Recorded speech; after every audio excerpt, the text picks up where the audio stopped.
Hello and welcome to Last Man Standing. My name is Dan Hollifield, and I will be your host for this some disenchanted evening.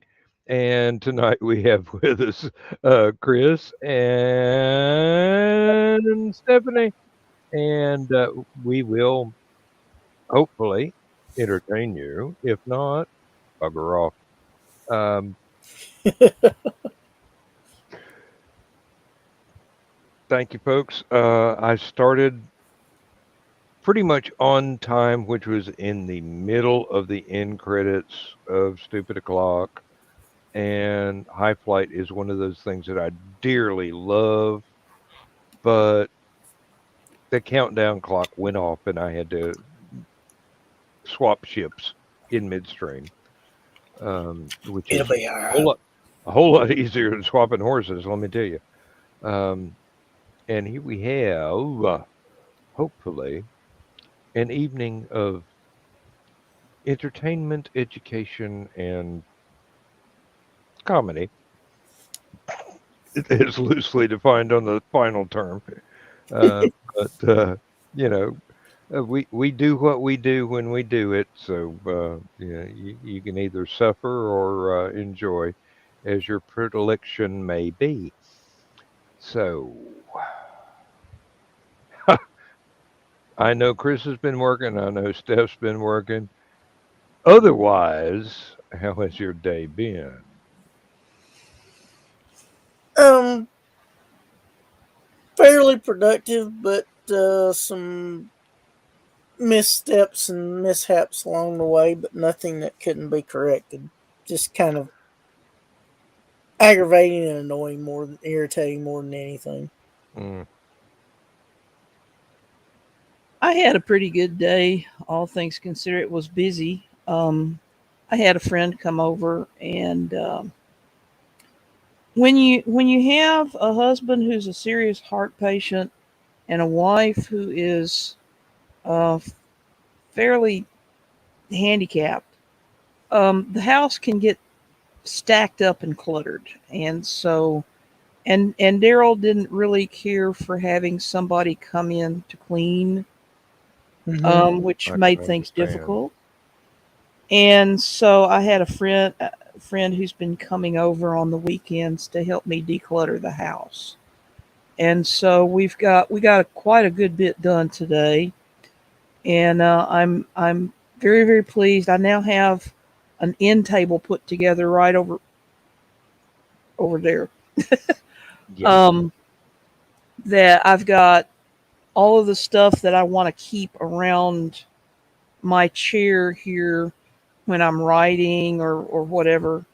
Um, my throws, my pillows go underneath it on the shelf, and my laptop can get sat aside on top of it, and it's got a drawer with odds and ends and pencils and pens and all that kind of stuff. So I'm actually thrilled. I mean, just really excited about it. I mean, I I know can be that sounds productive again. Yeah. yeah, and I know that sounds stupid, but I'm Oh, really no, no. excited about it. It's not stupid at all. You've got No, stuff that really. you need access to, and it's easier access for you. It's nearby. It's convenient. Yeah, It's I don't have to. organized, and uh, you know you have when every one right to be happy and thrilled about it. Oh, when one yeah. of my joints is gimping on me, like my right knee is gimping on me really bad of late, to have it within reach as opposed to having to get up and walk across the room to get it Yep. is a wonderful thing. So Mhm. Plus, if you're snuggling with Kitty Boy, it helps that you don't have to go too far to disturb him. that's also true. Yes. And he is a Uh, snuggle buns, I tell you. He really is. Well, He well, you're is. that's lucky because not every cat is that way. I know. And that's when you true. get That's one, true. it's a joy. Yes. Mhm. It can sometimes be a bit much, but it's a joy. I get Yes, incapacitated a good bit. So when Um, Pink when Pinky comes back here, he wants to be scritched and petted and everything. And if I need my left hand for some reason, like working Mm. the mouse, he gets not irate, but he has been known to Perturbed. he has been known to switch off the outlet strip that controls the power to all the computers. One They go, Well, paw on the well, right. what does this do? Bam! when, Oh, reboot, when reboot. Oh, cat, please.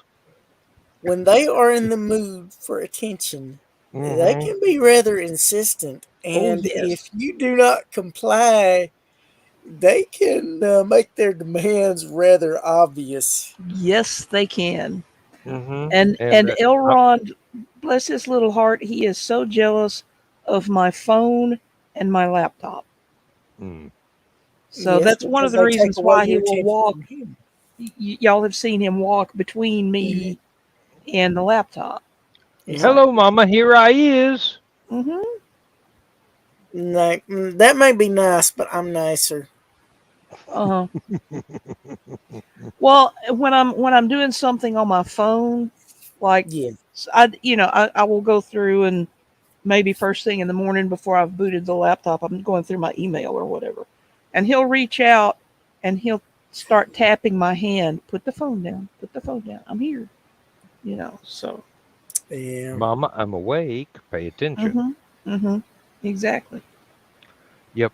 My biggest problem when I wake up is that there there's either a cat or more than one in this that wants on the porch, Hmm. or all of them that normally would be on the porch want to come in. And Lindsay needs her sleep. She works terribly, terribly hard all day long, keeping house and just all the responsibilities she's got with the vacation Bible school and the teacher's aide at the local elementary school and all that. It, the last thing she needs is half a dozen cats coming in and going, "Hey, uh, we noticed that the we can see the bottom of the food bowl, even though there's like 6 pounds of stuff Hmm. off to the edges. Would you kindly wake up and serve us now, monkey?" Yeah. I try and keep the cats on the porch that are on the porch when I leave, and the ones that are in the house, I am grateful to let out on the porch when I leave if I can not, mix the twain. And then when I actually open the door to the screen porch to go out to the car, if there are less than, I don't know, it seems like 150, but I know it's only three that run out, and I'm going, well, I'm about to start the car. You better not get under the wheels. Um, I call that a good day. Well, to start with, anyway. Don't get my first cup of coffee until I get to work. It's not a good day until my second cup of coffee. Hmm. All right. I'm a grumpy old man and I need my caffeine. Um, I'm not normally grumpy, but sometimes people stand between me and the coffee pot, and that's not a good position to be in. Many a person has regretted that stance. Let me tell you, I am no respecter of privilege or rank or position. If you between me and the coffee pot, you pretty much earned any verbal assault that I may commit. Uh, Especially if you refuse to move. I'm thinking. I have not been above going move it or lose it. The plant manager does not enjoy that sensation, so he's kind of avoided me when I'm trying to get my hot water for my instant coffee. I'm not even using their Keurig.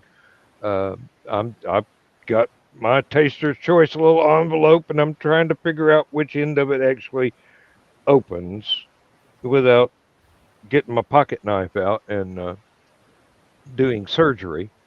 And then that's hey, you made that. the only source of hot water within 150 yards. Your fault. Just Hmm. step aside and no one gets hurt. Have you seen the posts by various people of where they're mimicking the thoughts of a cat? Like, it is day 36 and my food bowl is still near empty, and it's showing a bowl that's about halfway full. It says, where it seems my human is determined to starve me to death and make me suffer at its hands, and stuff of that nature. I Oh have yeah. I have I have read up on that, and it's something called whisker fatigue, where people persist in putting cat food in bowls rather than on plates. And when a cat's whiskers get bent so far, Hmm. they think there's no more food for them to get, even though it's there. They can see it, they can smell it. If people would just go to putting cat food on plates rather than in bowls, this problem would be greatly reduced. It is biological. It is something that is um, part of their nature, and it actually serves to protect them from trying to get through too small a gap in something like a chain link Yeah, fence or whatever. It's a survival thing. But yeah. a bowl is not the natural um, feeding platform Well, they're used to either the for a ground or feline. yeah, they're Well, used to yeah, either the ground or surface like a yeah. It's either flat, or once they get so far down into the bowl, their whiskers tell them this is going to hurt, and that's Mike. yeah, Here we go. Our favorite person from the other side of the pond, or one yeah, of our favorite people from the other side of the pond, yeah. Mike Jimmy Lasorda. Lasorda. That's totally a wrong pronunciation. Let me Lusha, tell you. the broom. Uh, the Brown, yes. Um, he's a wizard. Nobody's actually Hmm. admitted that yet, but yeah. Mike Jimmy the Brown. Yep, we know. We know. Um, Mike, I've got to tell you, I have watched the opening clip several times. I don't have it open on this browser at the moment, but I am beginning to hear music to go with it, and I will give you something as soon as I can. Um, it's starting to gel. It takes me a while to look at someone else's animation and hear a soundtrack that might go with it. And Mike asked me to do exactly that. It's coming together slowly, but it is coming together. And I'm sorry it's taking so long, but it will happen. And before I forget, actually, I think it was Jody Lynn and I that had a like series of posts that was regarding one of the cats, and it was so fun and entertaining. And I think she got busy with actual work that she had to that she had signed contracts for and agreed to do stuff for, that she had to kind of back off on it. But it was so much fun to read it. Of course, Steve, I've been up for the better part of 2 days. 28 hours Oh, Yeah, plus. and Steve, being up late is what this show is about. And we notice you're here. Yeah, but I think Don't he's also on the criticize. other side of the pond as well. No, no, no. Jimmy's here because it's breakfast time for him. Steve's here because he's in Florida, I think. No, no, I he's up. thought he was in England. No, no. Steve. No, no. Steve is Oh, up yeah. in Indiana, or Yeah, I was getting my wires He's crossed. not that far from Aunt Donna and Uncle Carl. So, I was Uh, getting my wires crossed. it's just as late for him as it is for us. Oh, well. I'll be right back. Okay. I'm getting something to drink. I Well, don't blame him. let's hope it's not a Statesman because Lindsay emptied that one. I was tempted to bring a, a hard lemonade, but I decided not to tonight. Well, if you feel the need, go for it. I mean, we're very relaxed here. Oh yeah, Um, I just and I just decided not tonight. sometimes I get entirely too relaxed and have to be woken up. So, Yeah, this wasn't anything hard. I did take a little nip of some Johnny Walker Red between shows, but mm, I saw This something is on this is just water. yeah, I this saw is the something soda. on one of the boat videos that I really liked. They have a rack on the wall Hmm. that you can take individual stoppers out of and put it in a liquor bottle and put it back up where the bottle is upside down, and you just hold your glass up against the bottom, and it dispenses a measured amount of liquid refreshment, adult spirits. Thank you. And you can make a mixed drink or uh, one that is unmixed, depending on how stressful your day has been. And I'm quite not jealous, but slightly envious of such an arrangement. And Oh, that would make me quite aware of any liquid that has been dispensed in my absence. And Mike Jimmy, I don't blame you one bit. I don't either. I was just sitting here looking at that. I just no, Ooh, that's no! a If you're plan. gonna be outside in the rain, that's not a booth you want to be in. And Especially if it's storming. uh-huh. Now, some of the people from Traveling TARDIS were over at a big con in England, and they had an outside booth set up, and it started storming, and they got everything. They grabbed everything and ran inside the building and set up in a different location. And I'm quite glad that the merch and displays did not get injured, but they were discomfited by the adverse weather.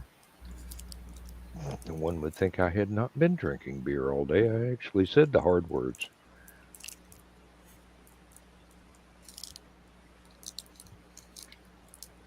Mm, no particular place to go.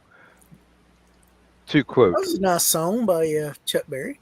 yes, indeed, one of everybody's favorite artists, whether you know it or not. Let me see. Oh, I don't even have that open. Let me do this and do that and do the other thing, and I'll have to.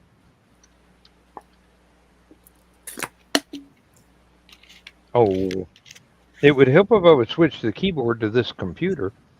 Um, And probably would. there we go. Didn't take but a second. Let's see. I'll have to go back and do Control C and then go back and do Control V. If I can get my fingers to find the teeny tiny keyboard I'm using. Yeah, me and And Joe had fun today.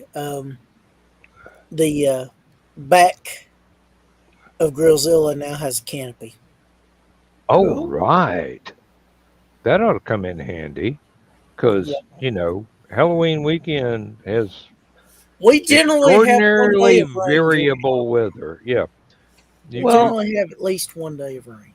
the number of times I remember one year when it just poured pretty much the whole weekend, Yep. and I remember another weekend when I left the hotel to come home on the Sunday, it was snowing, and there was there was one night it actually snowed, and excuse me and a friend who was a longtime attendee who passed away sadly a year or two ago, actually took a selfie together with the snow all around us, and that's one of my favorite pictures of me and her. Well, about the only weather that Tennessee does not have in a single weekend is volcanoes erupting. So, They're probably these working on things, that. hey, there are hot springs, let me tell you. Hey, Good morning. Morning. oh, Hmm. Evening. well, morning for you. Yeah. Now, I've been up for 20 minutes. It's Glorious after coffee. midnight here, so it's technically morning. Morning. Yeah. Well, I'll be in mourning for all the sleep I'm going to miss. Ah, Yeah. Yesterday at the con was fun, but things kept blowing away. So I had everything that's sleeved. not a good time. No, it's not a good time, but everything that I sell, I already have sleeved, and then I got just an example copy. I look through Mhm. copy always at the top. This time it was one below, and still sometimes things flew away. You can't help it. But it was at least sunny. It was, a bit cloudy here and there. So it was a little cold, in the shade of my booth. But okay, whatever. And so today I was like, well, I was looking at it yesterday and I was going, okay, if it's going to rain for literally the moment I arrive there until midnight, I'm not gone. Can't blame So, you. No, yeah. don't blame me one bit. Um, And for the benefit of any of our viewers who don't know where you are, you are in the Netherlands, correct? that's right. Yep. I had a con in And, Harlem. excuse me, say that again. I had a con in Harlem, Oh, Con in Harlem. In the the original original. Harlem. in the Yeah, the original Yes. original Harlem. Harlem. Not the New York copycat, but the, the Well, there the were the some one where settlers who the missed one their that the old home. painting was about. Yes. Exactly. There were some settlers who missed their old home. Well, there The there were there were a lot of reused names over Of here, course. Oh yeah. and a lot of names that had new something, Oh yeah. Yep. and that's entirely understandable because you've come all the way from your home, and you're trying to make a new home, and you Yep. want to have something comforting Yes. in the sound of your new location. So you adapt. And you have something that has ties to your old home that you bring to your new home. Hmm. So on my way back home yesterday, I walked to the station and I got a very heavy suitcase that is not ergonomic at all. Uh, so that was a little uncomfortable, but it was only like half a mile. Um, but I walked into the station, got up to the staircase that I have to go up with that same suitcase, and Hmm. there was this lady sitting on the stairs, looking completely lost. And I was like, in Dutch, "Are you okay?" And she's like, "English, please." "All right. Are you all right? Do you need help with anything?" She's like, "Well, I'm completely lost. Trains to Amsterdam are shut down because there was a crash somewhere." And I was like, "Well, there's another way to go. Just follow me. I got to go the same route anyway. So, I'll take care of all the trains and I'll show you all the times." Hmm. And so we got into the train that I needed as well. And she was just telling me like she had the delays all day. She was trying to get to places as a tourist because she was from Atlanta, Georgia. So, Oh, Christine, if you're watching this, I hope you're safe and sound in your hotel still. small world. Yeah. Because I just It's Yeah, because Dan lives in Metro Atlanta, and I live just north of Metro Atlanta. So And I live about a well, couple of hours west in Huntsville, Alabama. So, yeah. so I I'm about an equal distance east as Stephanie is west of Atlanta. So cool. yeah, But and so I'm so about 30 minutes south of Chattanooga. hmm. about which is what, about about an hour and hour hour and and a a half half. north of Yeah, Atlanta. depending on the traffic. Oh, traffic. Don't talk Yes. about traffic. And we I don't can have get, the. depending on the traffic, I can get to the north side of Atlanta anywhere from 50 minutes to an hour, no, 2 hours, Mhm. depending on the traffic. And one of the things that I wish that we actually had here, and other metropolitan areas further north and further west do have, is a dependable train service that you could just, you know, Yeah. you don't have to drive yourself. You get on the train and let them do the driving, Yeah. and that would be wonderful. But we don't have that kind of public transport here.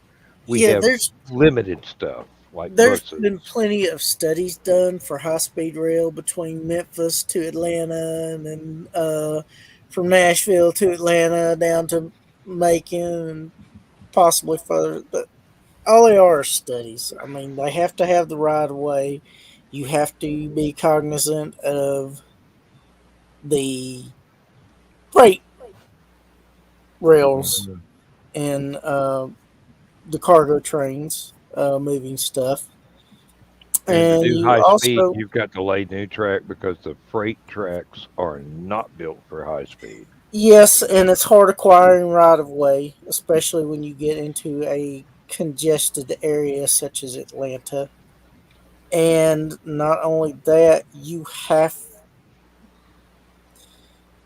there has to be enough money from the federal government involved because there's generally not enough density as there is in the Northeast corridor Hmm. to justify them putting forth that kind of money, unless you just had several billionaires that just decided they wanted to do it. And I want a train from Savannah to Atlanta. Here's $10 billion.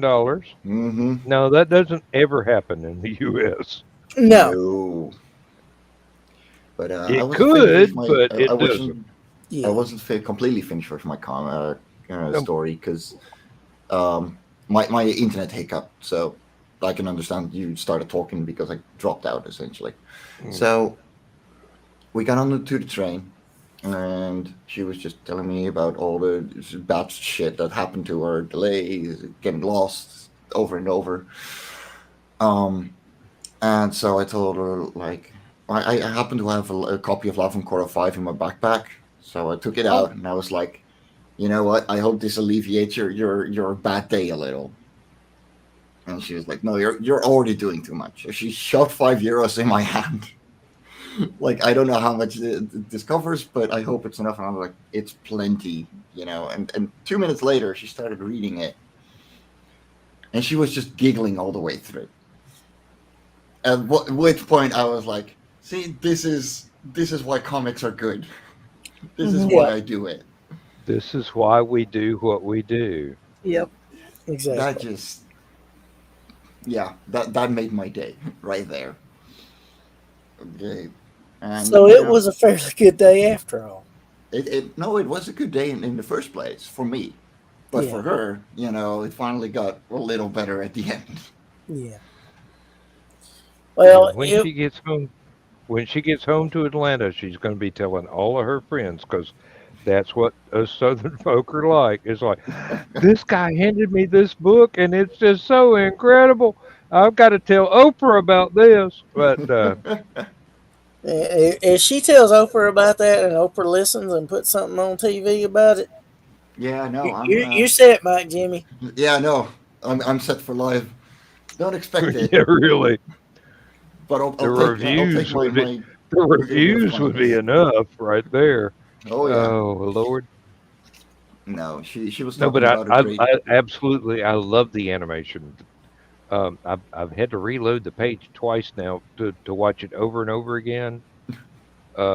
It's just it's a online thing, but like I said, I'm starting to hear music, which is a good Awesome. sign. Stephanie can tell you when I start hearing music, that's a good thing. Yes. I'm looking forward to it, man. But again, you can Hey, take the time you want. um, what I'm hearing is it's not abstract, it's not rock, it's more orchestral, but it does seem to fit. So I'll do the best I can, and if you don't like it, I won't bat an eyelash. You know. And Um, that's the fun about artistic freedom. Yeah. I'm very. It's very unlikely I won't like it. And generally, if I don't like something right from the bat, it's like, okay, listen to it like 20 times, because I can grow into anything. Yeah. And fitting and liking are two different things. well, I'll do the best I can, No, but you know, I'm looking forward to it. it is starting to be fun, and That is the that's most always a important. good sign. Yes. Yeah. If it's fun and it's good, if it's fun, it's usually going to be good. Yeah. Well, I can't promise both. And if it's good, it's usually fun. Like I said, I can't promise both, but I If have it's been one, there's a good chance the other one's not too far behind. I have been known to pull a hat out of a rabbit here. Um, right, Stephanie? Yeah. got to got to get a new hat. Nothing up my sleeve. Presto. Oh Oh Lord, man, now there, you got me thinking about Ron Popeil now. there, there, there's an age gap in there. People who have not been exposed to Rocky and Bullwinkle would not get either of those references, but people that have are going, "Oh, you." I think I cracked Stephanie up with a Ron Popeil reference. How much would you pay? Um, Set it and uh, forget it. oh, and that's the thing about fun. When you're having it, there's nothing better. When you're not, you wish you were. Yeah. Oh yeah. Well, Uh, it was not fun earlier today because Oh, you were Joe was wrestling with the getting grill. yeah, because Joe was oh, getting frustrated, and I was trying to keep him from flying off the rails, so to speak. And Punch. but Hey, I've seen Joe get frustrated. There are X's involved. well,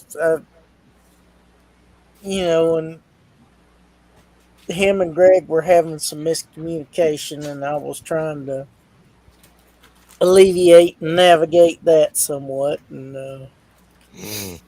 it's we all survived the experience, but there was a few moments where it was pretty frustrating and aggravating. But the end result's going to be nice. Like I said, we still got more work to do, but that was a major project that he wanted to get done because From what I usually, as understand I've with said what's before, going there's on, usually at least one day of rain at Hallowcon, and there's mm. usually yeah. one hot day and there's one cold day. And then there's 1 week of being sick afterwards because con crud is a thing. Well, actually, it wasn't that bad last year, but then again, No, no. I had him put something in the program last year about helpful hints for um,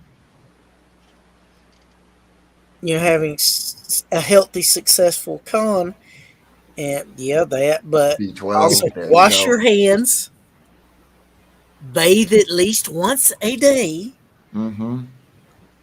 The deodorant is Use not a hand shower. sanitizer, which we had hand sanitizer, and take your vitamins and supplements and things to build up your immunity system before you get there. That way, Mm-hmm. you're better prepared to fight any annoyance that you might run into. I have found that when I take my flu shot regularly each year, it cuts back the incidence of concrud Yeah. immensely. Hmm. Well, just Yeah. Yep. people bathing and washing their hands takes a lot of it out. You'd be surprised at how many people. Well, Mm-hmm. yeah, and the flu shot and vitamins and actually taking care of yourself does a lot towards cutting down on the airborne stuff. I mean, people coughing in the vendor suite or whatever. I mean, Well, yeah. Plus, I'd go in and sanitize the we have place. had years of wearing masks and all the really stringent health stuff that are gradually being relaxed now. Um, Well, plus, I would go in after everybody was more or less done for the day, and I would sanitize and stuff with microban on surfaces of the tables and stuff that people would Mm-hmm. have in contact with to better promote safety and cleanliness and health. whether they realized it or not, Yep. you kind of did that on the sly. Yeah, I did it after everybody was gone. That way, nobody had to worry about it. They had time to dry. After I wiped it down, No, it's it finished drying, and And just don't think it was unappreciated. Let me tell you. Um, well, like I said, there not everybody knew that I did it, but I did it, and I was glad to do it. I was happy to do it, and I think from what I saw in people's feeds on Facebook that there was less incidents of concrete after our time last year, and I was pretty proud of that. I think the stuff that I yeah. did, and we took measures that we took to promote general healthiness and safety there worked. mhm. And by the end of Sunday night, there was enough alcohol involved to kill any germs whatsoever in existence. The problem is the morning after, those same germs are going to come back with a vengeance because Oh alcohol no, does kill the immune system as well. believe me, there's nothing that can live in my bloodstream that isn't invited. Oh Well, Lord, there's an old we polished off a whole bottle of Statesman, didn't we? Ooh. more And or it was less. yours, and you paid There it was maybe a quarter of an inch just left in the enough left bottle. for breakfast. Yes, there. Oh, I It's swear, 95 it was proof. ain't nothing gonna live in your bloodstream after a few shots of that. Believe me, Well, you would be having trouble getting the healthy stuff to live. have you seen the meme that says if you drank from a water hose as a kid, you're not going to catch anything? Yeah, no, Water that's not hose. true. Not Yeah. entirely I true, but it I did can't help. tell you how many ice cold streams coming out of the hillside in northeast Tennessee that I drank out of when Dad and I were off fishing and landed the boat for a picnic lunch. Um, Now, these were the same streams that we got salamanders and whatnot to use as fish bait. And I'm going, Dad, did they get out of the stream to use the toilet or what? No, it flows. It flows. It's fine. Yeah, really. Oh, All that's downstream, son. Hmm. Yeah, but what about the ones that are upstream? yeah. And Yeah, that well. question did not arise. Well, the Um, funny thing was, I remember as a kid, we were stopped at one of the picnic and rest areas in the Smokies, and we were playing at the Little Pigeon River, And the parents, my mom called me, and my uncle, who was my age at the time, mom's little brother, back up to the picnic area because we were about to eat. Well, also, I didn't realize it, and they didn't tell me because they knew I would have been nervous wreck. They saw a water moccasin floating along the river. Ooh. Yeah, it's They probably do a thing that. they didn't tell me that they saw that at the time because I would have freaked out. Yeah, but they do that, and as long as you let them float on by and don't irritate them in any way, shape, or form, they'll keep floating. Yeah. Yeah, but the meanest tempered critter I ever encountered was a water moccasin. I'm not a bit surprised. Well, water moccasins and copperheads are some of the more aggressive Yeah. snake species that I'm aware of. And I'm sure you've turned across that show Naked and Afraid. Yeah. I've heard about it. Yeah. Well, I mean, I just kind of, out of curiosity, watched a few episodes just to see what it's about. And there was one where they went to Namibia, formerly known as Southwest Africa. Mm-hmm. And when I found out one of the hazards they face was black mamba snakes, and I'm like, no, Those are those are Nope. not nice guys. That's not a Nope. garter No. snake. No. they're That's essentially as venomous as a cobra without the hood, Yeah. and much faster. Mm-hmm. mhm. And I'm like, not only no, but hell no. Yeah. You It's could a Here's the nope. good dream thing that. about Discovery survival shows. Hmm. They're totally fake. All of Thank them. God. Yeah. Yeah. No, Um, they're absolutely fake. Well, I'm sure they have enough medical personnel and people waiting by if something does go wrong where they can fix it real quick. well, No, trust anybody me. that's being followed by a camera crew is going to have a first aid crew as well. Yeah, Mhm. Because Yeah, when you're like looking through a camera filming somebody, you're not watching where you're stepping. yeah, even the solo survival with like Les Trout, the guy was filming for a couple of hours, and then he would just go over to the medical team and he'd be like, "Yeah, guys, I feel hungry. Can we just get some? Let's go to the hotel." And then he would go back, take another shot, and just go back to the hotel.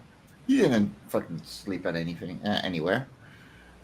yeah. But anyway, like I said, as soon as I saw that was one of the dangers they faced, I'm like, you couldn't pay me enough money to do that stuff. Mm-mm. No. Mm-mm. Especially with no clothes on. Mm-mm. Yeah. Yeah. No, Well, I'm I sorry. I knew something was up when they on the Survivor shows they'd let you bring two things from Luxury the real items, they call world. Yep, in the show. One was going to be my Bowie knife, and the other was going to be the Jeffrey Dahmer cookbook. And I would hope that anybody I was on the show with would realize what those two things meant in combination. it. I'm sure they would have voted you off because they would have saw that you were a challenge. Yeah, I'm going to survive even if you don't. Because that's the thing about those shows. I mean, I don't watch them as religiously as some folks do. But the thing is, you got to, especially the earlier part of the show, you got to walk that balance of not seeming like a threat, but not seeming so weak that you're, Yeah, and that's a hard balance to strike. Mm-hmm. Well, the primary thing is, are you going to be entertaining to the audience? Well, that yeah. I and I mean, mean, you've that's got absolutely. that's to, where the budget goes. You yeah. I know. mean, the people that resonate with the audience, that's where the viewership goes. Mm. And I think that plays a part into the voting. Yeah. I'm because not. you I'm can't. not sure how legitimate the voting really is when you get Well, right down It's to not it. at all. I, Well, I I think they're told you can't vote this person off because the audience likes them too much, and you can vote any of these other folks off. But I these Hmm. are think all I think eliminated. any of those um, live game shows Yeah. that are not standing in a studio bouncing questions and answers off one Mhm. another is exactly the same way. Well, and Yeah. it might be the same with the question and answer shows. The ones that have the most audience appeal are the ones that get the farthest. Yes. Doesn't Yeah. matter about the rules, doesn't matter about the actual game. It's just who are the people going to keep watching? Hmm. Ratings are everything. Oh yeah.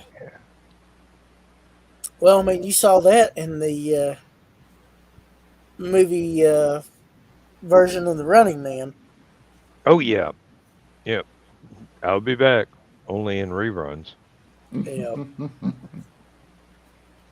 it's all about the That ratings. turned out to be a false statement, didn't it? We're number one.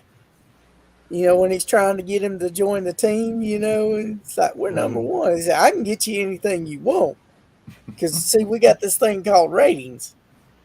And while we're number one, we can get away with just about anything. Yeah. Yep, and that movie was one of the things that got me to thinking about replacing live actors with virtual reality actors. Just Hmm. It's kind of animated, but very well animated. It it's it could be done if you've got enough money for a computer that can process very, very rapidly. You could, Yeah. if you've got enough money, you could actually replace live people with I mean virtually undetectable animation. Yeah. they've But literally it'd done be it in 2D animation with Total Drama Island. Mhm. mm, So they've already done it. It's in 2D. It was for kids, but it literally is that. It's just yeah. fake There was a reality. Final Fantasy movie that the animation was really, Oh yeah, really good. Really top notch, yeah. But it you have to have the budget to throw the money Yeah. at the animation studio that's doing the work. Well, If you even don't have the the money, yeah. some of the video game cutscenes for some certain video games are so well done.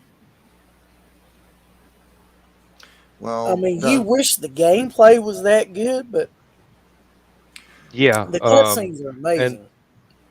there are people out there that assemble the cutscenes into an actual movie Hmm. and yes. bypass the gameplay whatsoever. They just show the cutscenes into a reasonably intelligent script. Reasonably, um, Well, one of the first video games that I can remember using cutscenes was the old Wing Commander series. mhm, yes, Hmm. yes. Mark Hamill did a lot of the well, Yeah, he was in it. he was pioneering his voice acting stuff Malcolm with that. McDowell was in it. Hmm. John Shuck was in it. He was a character actor. He played one of the Kilrathi that did come over to the human side. He was in some of Star Trek movies where I think he played Klingon. It might have been in. No, we talked about Wrath of Khan earlier, but it was either Wrath of Khan. No, I'm pretty sure it was the Search for Spock #3 that he was in. He was one of the Hmm. Klingons in it. Oh wow! You just made me think of something random. Um, one of the folks from Jefferson Starship, excuse me, Yeah. I do believe, was a character actor in heavy makeup on a Star Trek Next Generation episode, but I can't remember who or which episode. Hmm. Um, Kantner would probably be a good guess. I don't think it would have been Marty Ballin. I don't think it'd have been Jack Cassidy. Mm. But he was from that, and he was married to Grace Slick, and of course they had a daughter, China. Mhm. China was one of the coolest guest VJs ever on MTV when they actually used to show music videos. Oh, that was the Mm. day. Yes, Long, believe Yeah. me. long time ago. Yep. Yes. Oh yeah. Oh You man, know, back in the 80s, MTV was awesome. I mean, especially Mm-hmm. you talk about 85, 86, world premiere videos, state preview videos on top of every hour. Kurt Loder from Rolling Stone magazine doing music news, and then they added Tabitha Soren, the lovely Tabitha Soren, who I'm sure is married and has kids now. I'm not sure exactly when they decided that showing um When they or started doing the real world, and then they started doing road rules, mhm. and then they started doing additional seasons of each, and then they started doing more stuff, and then they decided, hey, these are getting pretty good ratings. Yeah, we don't need to show music anymore. We've got all these wrestling shows we can put on. Um Well, it wasn't even wrestling then. I mean, it was stuff like, which I enjoyed, Pimp My Ride, and there was a show where they would have somebody mentor somebody that was facing something they were having trouble with, and they were struggling with, and they were wanting to overcome this. That was a pretty cool show. Then you started showing 16 and Pregnant and Mm. stuff that contributed to the decline of Western civilization. I did enjoy getting off from work at 7 in the morning, coming home, being home about 7:30 in the morning, and there were these dance party shows where basically Mm, it'd be somebody playing music, or occasionally mm, there would be a video, and you've got all these people dancing around as if they actually could hear what was going on in the rest of the show. yeah, And that was a good thing to go to sleep to. yeah. Basically, just sit there and get totally bored and nod off. And hey, a lazy boy is one of those very dangerous pieces of furniture. Let me tell you, Oh yeah. But they're one of especially those if very you are of an enjoyable. age. Hey, They're one of those you can very you can get enjoyable in pieces of furniture. you can get entirely too relaxed, and all you need is a vaguely interesting soundtrack in order to just get hours of decent sleep. Mm-hmm. What annoys me though is when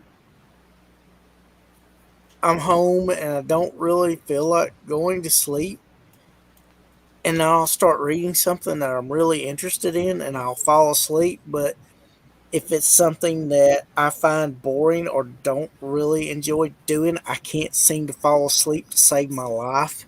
Mm. Yep, yep. Um, Mm-hmm. in that case, Stephanie's books would be definitely dangerous because you would not forgive yourself for falling asleep in mid paragraph.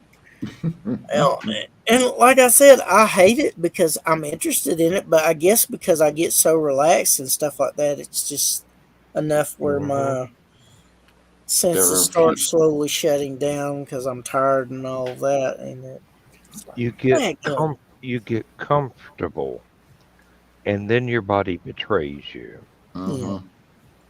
I don't know that that would happen if he were reading my books. From what I've been told, it's much more apt to keep him up. Well, I have been accused of being the source of more sleepless nights because I'm just going to read a chapter Mm-hmm. and then they're closing the book as the alarm is going off the next morning. Yeah. I know I'm those. just going to read till the end of the chapter. 15 chapters later, Mm-hmm. I'm still yeah, awake. well, Yeah. not Um, to mention, if they read your hard science books and stories, especially the ones with the super volcano or under you'll never Yellowstone. sleep again. and the New Madrid fault and all that stuff. You're like, Oh yeah, holy that's my crap! backyard right there, and yours too. Yes. Yeah, Well, I Oh, grew up close enough to it to feel it when it would go off. yeah, So oh, and we you and you, you haven't lived until you're sitting at the dinner table with your family, and everybody's talking away, and all at once everybody's like, what was that? Mm-hmm. "Yeah, what just happened?" And then you look up, and the hanging lamp The, over the the table is chandelier swinging. is Yeah. waving back and forth. Yeah. Uh, that's not Farmer Brown's tractor going by. Mm-mm. Mm-hmm.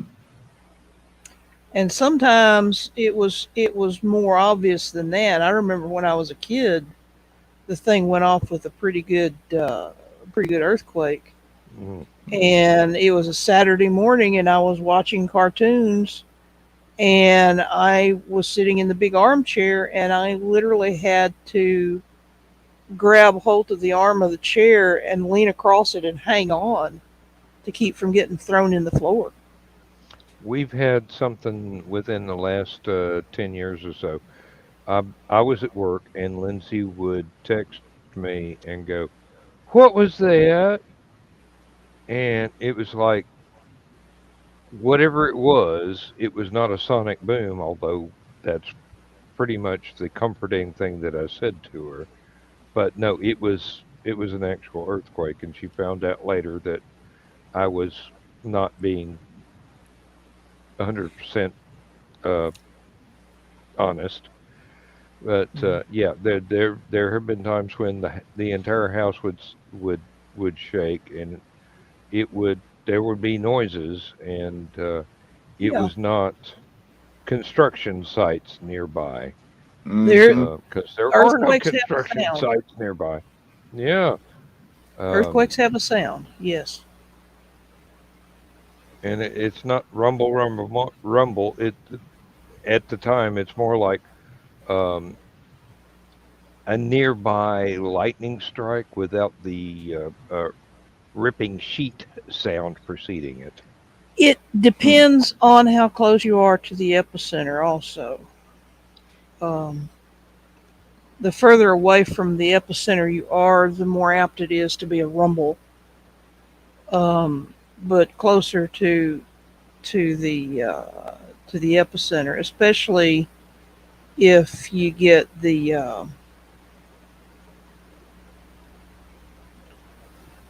hang on. The primary slippage. Well, there are multiple types of earthquake waves, and P wave. That's it. The primary wave. Um, if you get enough of a delay between the earthquake waves, the P wave is like a sharp strike, Mm-hmm. and then the other waves they have different polarizations. So the other waves will do different things depending on their polarization. But the P wave is the fastest, and it's the most likely to come across with that pow kind of a sound. Mm-hmm. Yep. And there's nobody using dynamite within 100 miles, Mm-hmm. Mm-hmm. and you're not going to hear that. But when the house goes boom, and it's not an airplane going overhead, well, would be military airplanes going overhead here, because those are the only ones that are allowed to do faster than sound. But sonic booms sound entirely different from something coming out of the ground and going bump. Yeah. Um, However, the biggest boom I have ever personally encountered, I live near Redstone Arsenal, mm-hmm. Mm. and the biggest boom I've ever encountered occurred while I was at work, um, and you could see from the office windows, you could see the fence around the arsenal. Turns out that they were on maneuvers. They were shooting surface to air missiles, and a couple. It was training, Mhm. and they screwed up, and two Oh boy. missiles collided.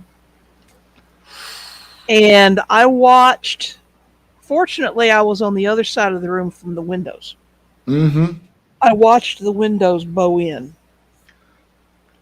from the shockwave, Mm-hmm. but that was a tad bit unnerving. Mm-hmm. More than a little bit frightening, yes. Yeah, Um, especially when you don't realize exactly what it is at that moment. yeah. So I mean, we know when they're on maneuvers because it rattles the area. But that one was an especially especially really big one. And we're like, I wonder what happened this time because that wasn't normal. Okay. Somebody gonna get written up for that. Mm-hmm. Yep. I don't want to see your performance review. I just want to see whether or not you're going to replace my windows. Okay. Yeah. Oh, the other big boom was they actually there's another. The arsenal is that way, but there was I think they've moved, but there was another company this way that built small solid rockets, and they were running a test, and it cooked off. Ooh. Yeah, and that one was a big boom, and that one I thought was going to break. I was here at home, and I thought it was going to break windows in the house. Um, in between my two grandmothers' houses was a granite quarry, and when we visited on the weekends, we knew when they were blasting a new rock face to get more gravel for the railroad tracks, because it shook the entire county, Mm-hmm. Yeah, basically. And you know, mysterious bangs. If you couldn't see a plane going by overhead, you pretty much figured it was the quarry. So yeah. Um, as a kid, those things just utterly fascinated me. As an adult, I would go, "Y'all got insurance? Because Mm-hmm. we're going to make a claim here." yeah, Um, and thankfully, around here, there's not much. Um, there are granite quarries within 30 or 40 miles, but you only vaguely feel those. You don't hear them when they're doing blasting. I mean, the the chandelier might move. Um, you might feel a rumble through your feet, but you wouldn't hear it. But other than that, there's not much call for any explosives going off close by. Um, although there have been farmers that used dynamite to get rid of a tree stump that they really Mm-hmm. needed to get rid of so they could plow that field. It has been known to happen, but they didn't have a permit and nobody could figure out who it was, even though everybody that lived in the area goes, "Didn't there used to be a tree there?" Mm-hmm. uh huh, Usually, the people that did that were politically well connected and had roads named after them, so no fines were levied or no investigations were made, and no insurance claims were allowed. So uh, Didn't lose any glassware or have to replace windows, but there were times when Farmer Brown up the road got a little bit energetic. Let's just say. Mm, Guys, I'm going to have to step away for a few minutes. My knee is starting to hurt, and I'm going to have to get up and move around some. No, I that's no understand. I worries. No understand. worries. I'll be We back will shortly. we will be here when you get back. We've still got almost an hour left in the Hmm. scheduled broadcast, unless things change. I mean, I'm yeah. still awake, so that's a wonderment right there. I'll be back in a few.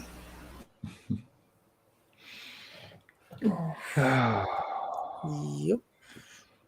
So, LibertyCon in 2 weeks.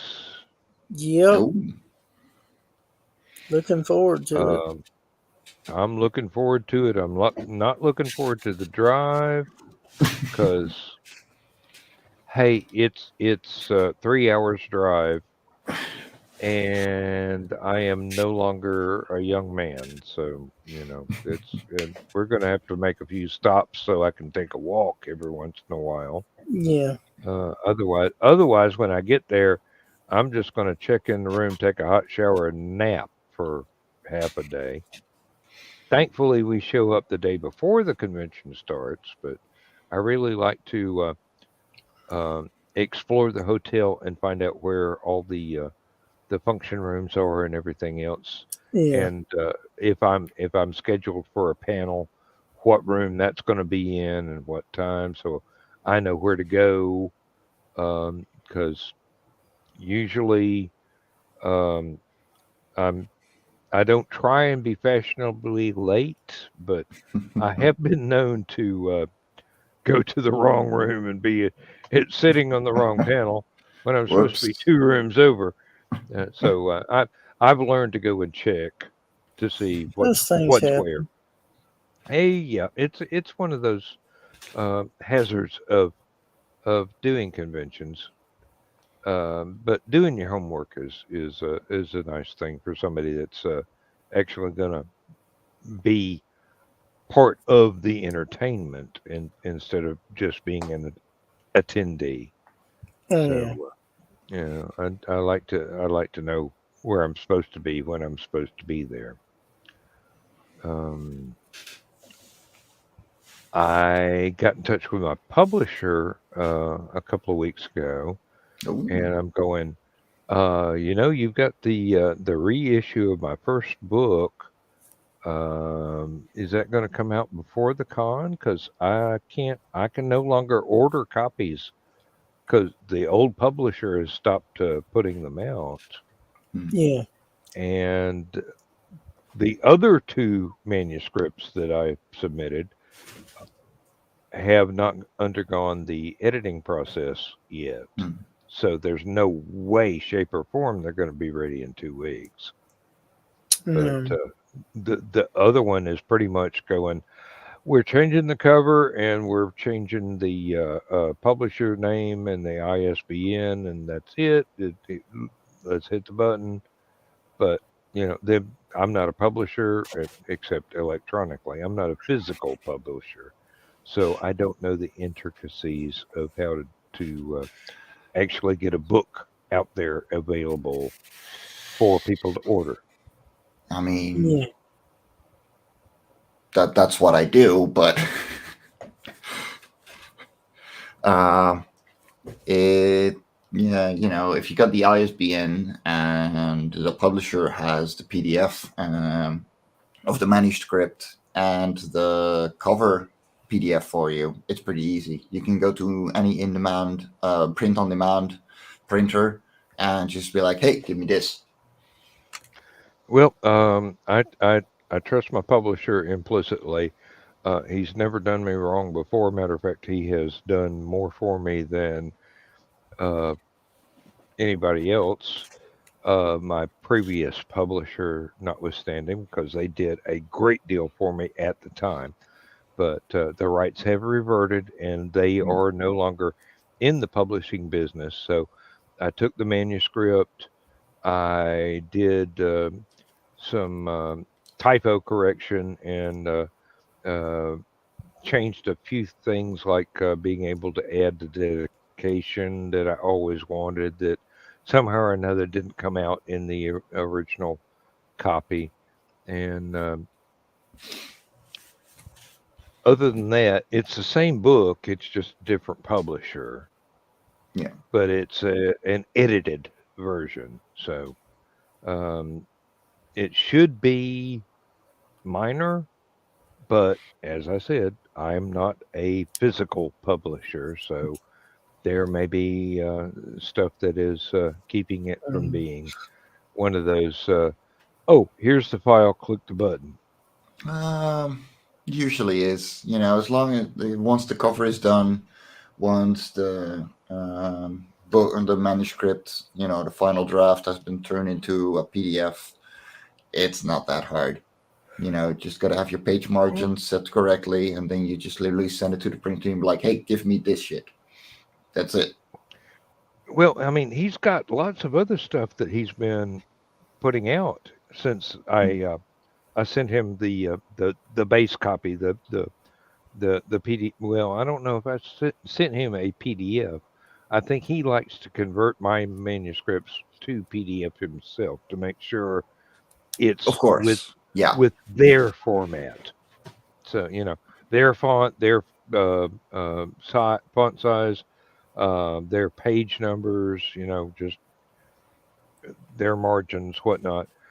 He can take what I send him and do click, click, click, click, click, and do it their way, which is perfectly yeah, fine.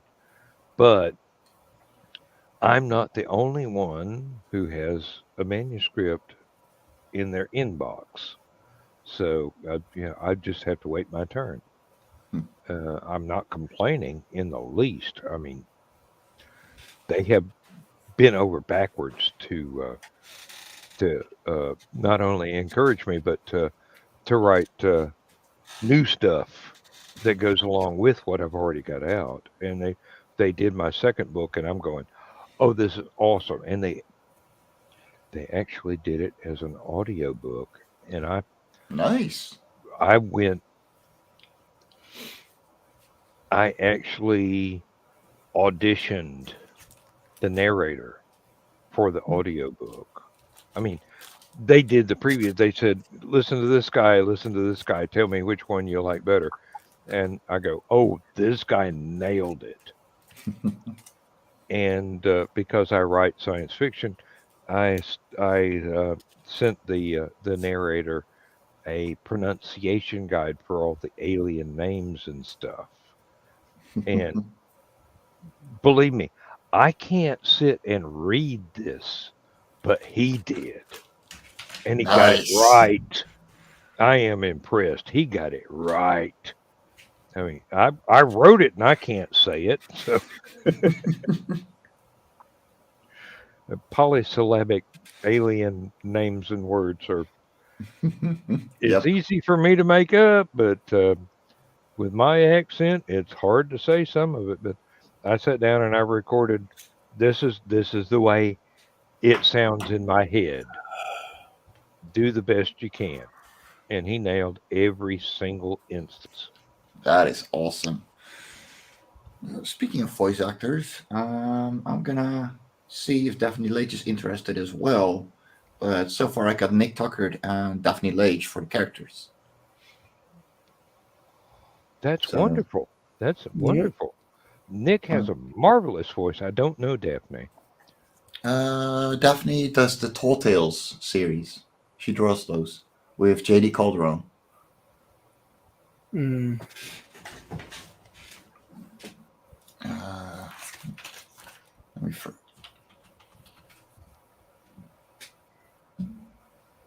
I'll throw her website into the private chat. You've probably seen her work come by because I share it a lot. I'm a little bit Mm, of a fanboy, and I will happily admit it. hey, never be ashamed of that. Exactly. I proudly fanboy for my favorites as well. Um, and there are so many. It was so dark. There were so many. Yeah. Mhm. And a fun Cool. time was had by all. Yes. Oh, I see the private chat notice now. Let me. Yeah, I saw it. Yep. Cool. Oh, I recognize the link. I recognize the link. Yes, I have. Yeah, I think her and the Nita would be great for the younger characters, and then I got Mhm. because they're tiny, so I would have to have higher pitched voices, even though they're Whew. technically male, but that's how voiceovers work. And then Hmm. Nick Tuckert for the elderly character, because still a high pitch, but manly. And he has this. His voice is just amazing. I mean, he can do so much with it just in casual Yeah, conversation. I can imagine. I can only imagine what he can do reading a character. This ought to be awesome. It really should. and that's the thing too. Like, it's all for fun. This is for me to make something, and if it gets taken up, then that's a whole different story. But for now, I'm gonna have fun, and if people want to join me in that fun, that is all the better. Hmm. And let me tell you, when you go through all the effort of creating something, and then other people get to play in your playground, and you get to experience that as Hmm. well, and you're going, "Oh, this is more awesome than I ever thought it could be." That's a wonderful feeling. It really is. It Well, really is. that really is what Life on Korra is as a whole. This is the world. These are the rules. Have fun in my playground. This is just a sandbox, and you can figure out what works in it. Bring your toys. Now that's actually the way that Larry Niven worked with the Man Kazin War side stories.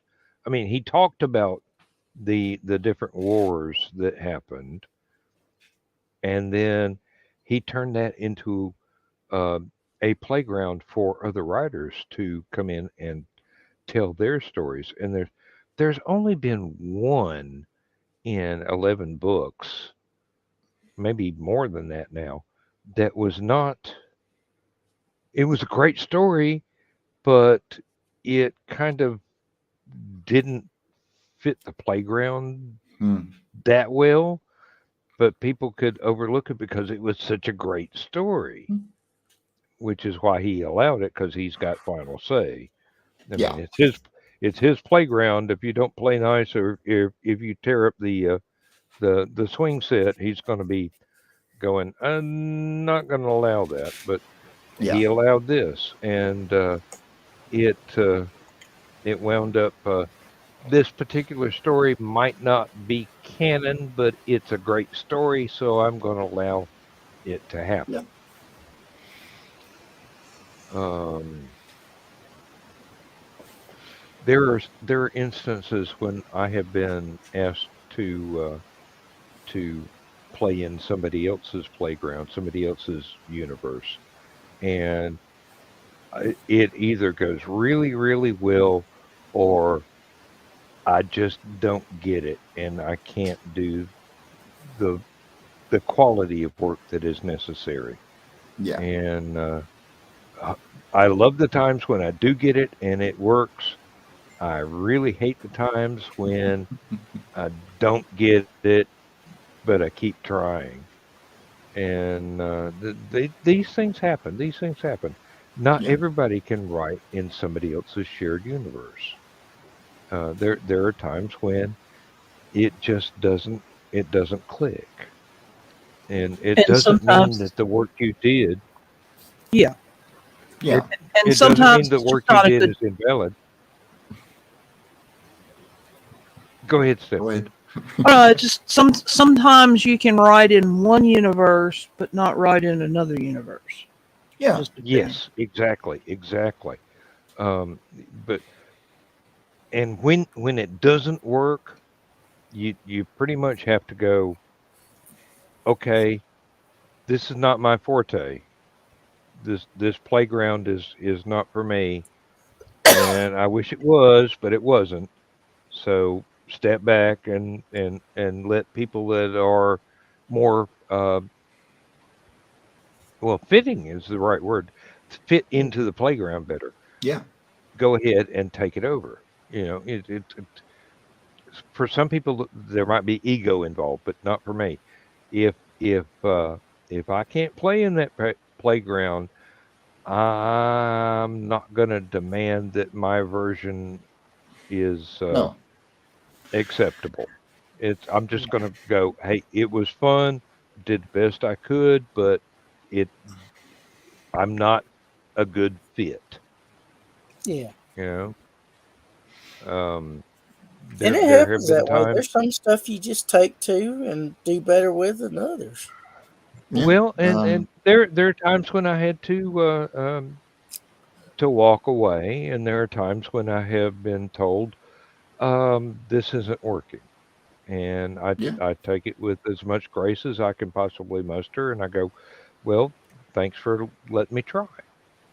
You know, Yeah. um, There's plenty of ideas that some of my writers come up with for Love and Korra where I'm like, no, you're literally not following the rules, or if you mhm. can't adjust that, then I'm sorry, it's not gonna work if as a Well, whole story.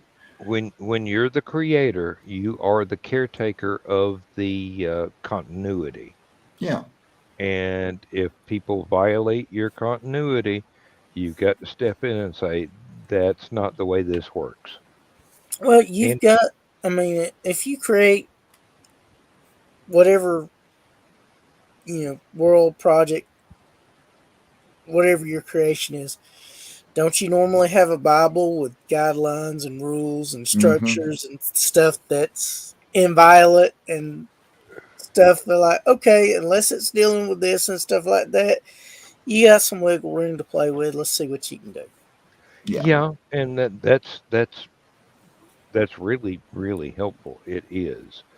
But sometimes the writer themselves is not fitted Mm-hmm. to play in that playground. Their mindset is a different playground. Yeah, So, Yeah. they might come up with something that's absolutely great, but it tears up the swing set, yeah. Mm-hmm. punches holes in the slide. It's not going to be a good fit for that playground. And that's one of those things we ought to talk about with Michaela's tidbits and scribbles one night is trying to share universes and figuring out who is compatible and who is not from a list of folks that have been invited to play. Um, And there are some anthologies that are so well done, Yes. and the authors have a synergy, and they like, well, I want to do this character and stuff. It's within and it just so enriches the whole experience. And there's some that actually have gotten book deals out of it just because their Mm-hmm. short stories were so good. mhm. Now, with my Spaceport Roar series, it's a shared universe thing, and other people have been invited to write in the that particular universe. Some of them have come out with excellent stories that don't quite fit, Yeah. and thankfully, due to the premise of the series, I can go, okay, alternate timeline, you're in. You know, Uh, this is a great story, but it doesn't fit. But I'm gonna publish it anyway. Um, okay, Mike, who is your feline friend? This is Shelby, Shelby. and Shelby does not ever let me go if I'm home. So this is the Well, result. If me and she's not here, then she's over there sleeping on a pile of bubble wrap, mhm. looking at me, you and that's should her be Well, entire writing. day. Me and Stephanie were talking about this earlier tonight. When you get a cat that is affectionate, that is a rare, true, and wonderful gift. Yeah, no, Yes. she And can't live without when me. you get one that decides that they're your production manager, Mm-hmm. Oh what no, are you goofing off? You're eating. You should be writing. You're eating. Put that coffee down. You should be writing. why are you on this live That show? it really. Like, Uh, okay, if you're petting me, I'll allow it. Yeah. No, yeah. she whenever I do live shows, she will be the first person to be like, "Hey, guess what? You should be I'm working now." here. Yeah. Yeah.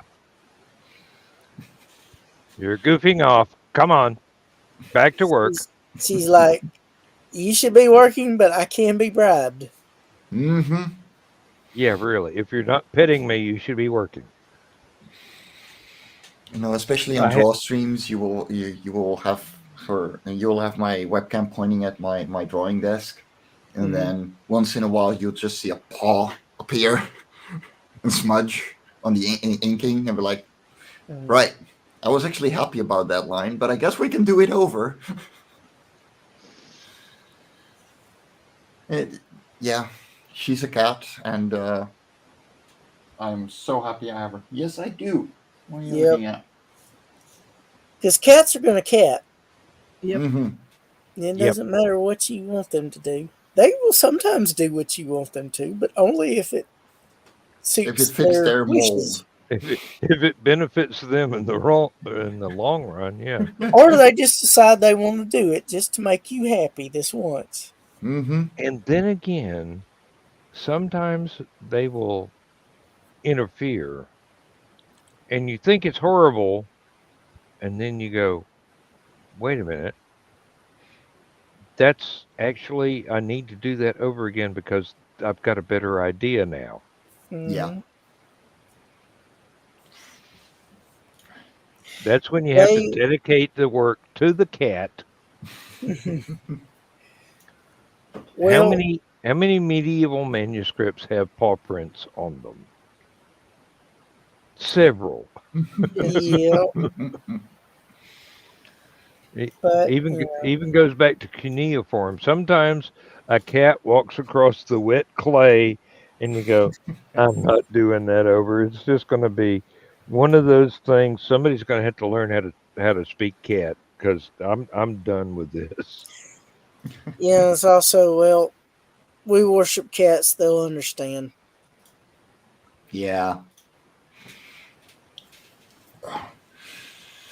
I mean, one of the reasons why I think the bubonic plague spread in the Middle Ages is because cats were viewed as evil, especially black ones, and the cat population was decimated. So rats that carried fleas, that carried the plague, were very numerous and did not Hmm. have. Which is funny too, because that is why a lot of God fearing or godless jobs, like, you know, being a sailor or stuff like that, had cats Hmm. on board against the rats. Hmm. And that's why they were considered godless. Hmm.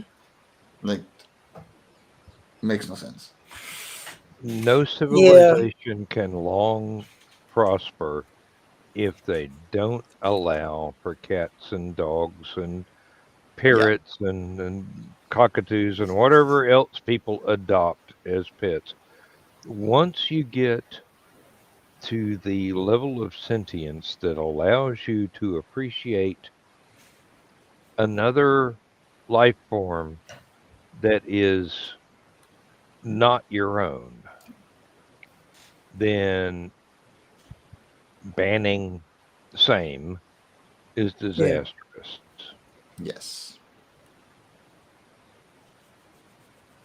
Um, I don't know how I would have gotten through some of the disasters in my life if it were not for the pets.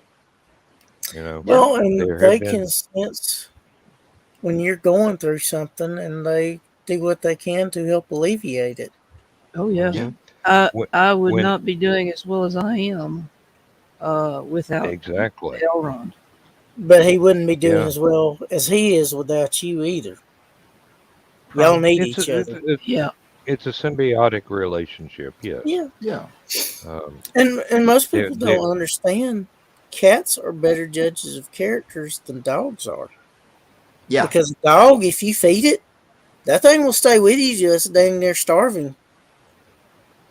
Well, You know, I didn't to a yeah, degree. but then I know if you I mistreat them, eventually they're gonna. But Yeah, you like know, a cat I won't would hang quibble around you I would unless.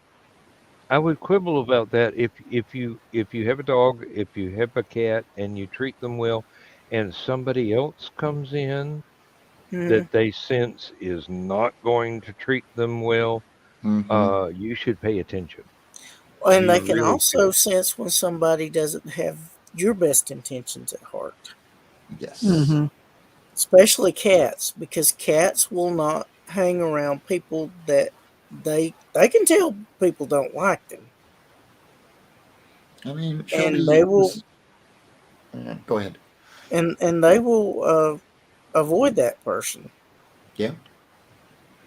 So But they can also, if they can tell that person doesn't have good intentions towards you, do stuff to try and run that person off. I have never had a successful relationship with someone that would not tolerate a pet. Yeah, oh yeah, no. That is literally the moment where I go, nope. I that don't is a deal think I've breaker even of me. tried. No, I have been forced by circumstances to endure such a thing, and it was always a mistake. Yeah, Um, if it doesn't matter what the pet is. yeah, It doesn't matter what species the pet is. If they are not welcome, something's wrong. yeah. Yes. And it doesn't even necessarily have to be a thing where they're enamored of them. If they're tolerant of them, at the very least, then it's workable. But if Mhm. they don't want the pet around, or they try That and say it's the pet or me, red flag. bye, hmm Felicia. Yeah, really. No, there's a few people that Shelby will just jump onto their lap. Mm, Well, my mom, a couple of creative friends that hop by here mm. once in a while, and then some of my closest friends. Any other person, and she will be under my bed. Well, that's another thing too. If a cat that is skittish around people, you bring someone around, and that cat goes up to them and lets them. That's a seal of approval from a cat. Yeah. Mm-hmm. I mean that's That ain't almost like easy to passing a earn. polygraph test. Is like, okay, hmm Yep, this You person real. cool. You're welcome. exactly my point. Yeah.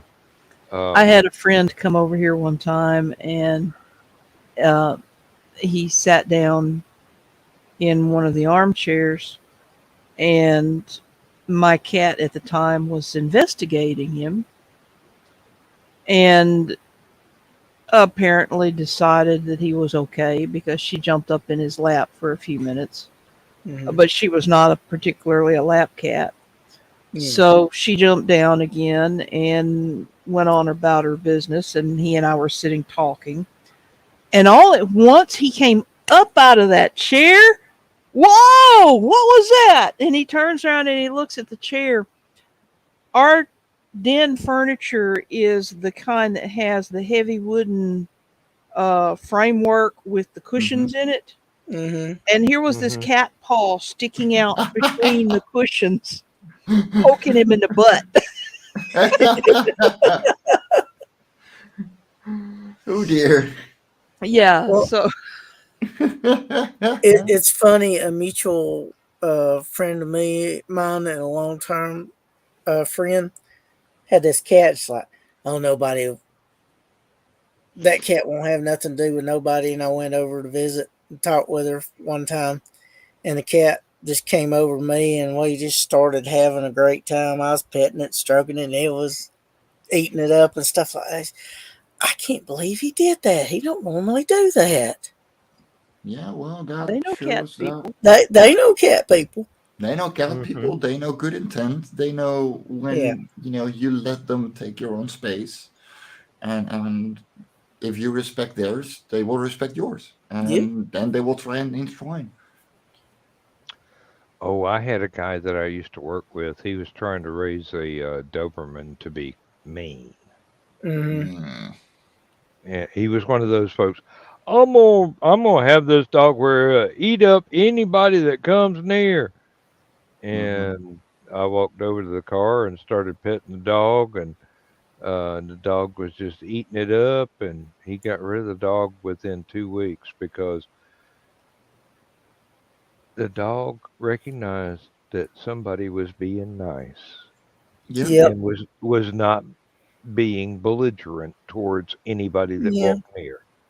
And what he wanted was a belligerent dog. And I'm going, dude, you don't need to have a dog. No. No, you should not have a dog in that You know, case. no, this guy should not even have a goldfish. You know, No. if you want a pet that's going to be a instrument of revenge against anybody that comes close, Well, instrument of you don't revenge or you don't even malice. you don't need to have any pets whatsoever. You're a sad excuse for a human being. Yeah. You Mm-hmm. know, you have the wrong motivation for having any pet. Hmm. I mean, I mean, because if it's not love, you're Yeah. not qualified. You know, and if besides, if you're only happy with creating misery or pain for somebody else, you're not a very No. welcome contribution to society. well, odd enough as it may seem, this guy just could not find a girlfriend for love nor money. I Surprise, wonder. surprise. Yeah, Mm-hmm. he was well, shall we say, he was more interested in being the dominant monkey in any relationship, Mm-hmm. Yeah. and nobody else had time for that shit. Well, Hmm. Of course. it's as I like to say, a relationship is like a two-lane road. If traffic's not moving in both directions, something's wrong Hmm. Exactly. because it's working in concert with each other. There might be one that's got a little bit more influence in the relationship than the other, but it needs to be fairly close to 50-50 or within a certain range either way. But if you got somebody that's giving 80% as opposed to somebody that's only giving 20%, Mm-hmm. like a healthy relationship. It's not going to work. Yeah, Yeah. in a different sort of situation, I have often said that loyalty is a two-way street. It not only goes from the bottom up, but it has to start from the top down. Yeah. Yeah. Otherwise, it's just domination, which some people are into, but other people Yeah. are not. It, But it, when it comes to it also relationships, depends on the you've type got of to be in domination. agreement. Yeah. Well, yeah. Um, I'm not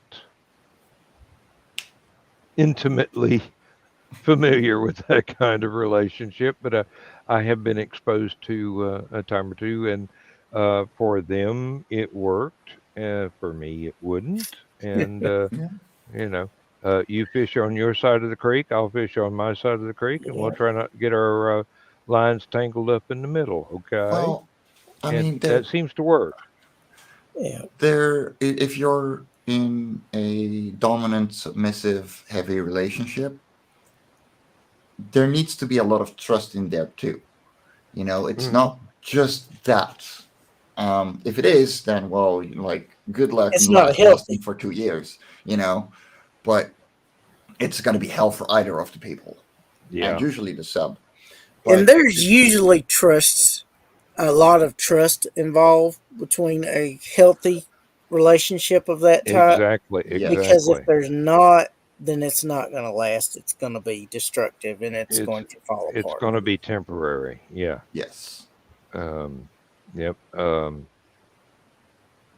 What I learned from observing from the outside, um, it's usually the submissive that is in control of the Hmm. dominant because it is so very difficult to find a submissive that will put up with your shit. Yeah. Hmm. Like I said, it's about trust. And if they don't trust you, they're not going to let you do that kind Yes. of stuff. Hmm. I mean, you don't You have know, to be involved to understand that. It, well, Hmm. like I said, I'm looking from the outside in. It's not one of those things where I'm intimately acquainted with the situation, the lifestyle, anything else, and yeah. it's none of my damn business, you know. Yeah. Yeah. Um, but I see things, I hear things, and people tell me things, and sometimes stuff is said when I'm present that I can interpret with my own limited experience in life, and Hmm. well, I'm not the smartest guy in the world, but I have been through a few things that were unpleasant and learned how to avoid those. And I've been through lots of things that are pleasant and learn how to seek those. So, yeah, it's not my area of expertise, but I do observe and Yeah, I'm not gonna say how my early 20s were like then. oh, Oh, glory days. I don't know if it oh, actually sent the picture, Dan, but I just sent you something in Messenger. It's funny. hey, Somebody posted something, movies we'd like to see, and it's got Kevin Costner in Dances with Werewolves. Ah. that'd be a short movie, let me tell you, and a fun one to watch. Shred, shred, shred. No, no, no, no. I don't bear any ill will to Kevin Costner, despite Waterworld.